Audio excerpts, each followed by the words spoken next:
Are you sure? I just rang your doorbell because I have a couple questions for you. On July 21st, 2021, Amanda Nowak updated her Facebook with an incredibly disturbing video pulled from her Ring doorbell. As she was settling in for a night home alone, someone rang her doorbell.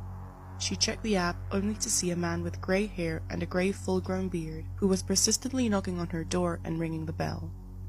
Amanda didn't recognize this man, so she ignored the knocking, but the stranger didn't leave.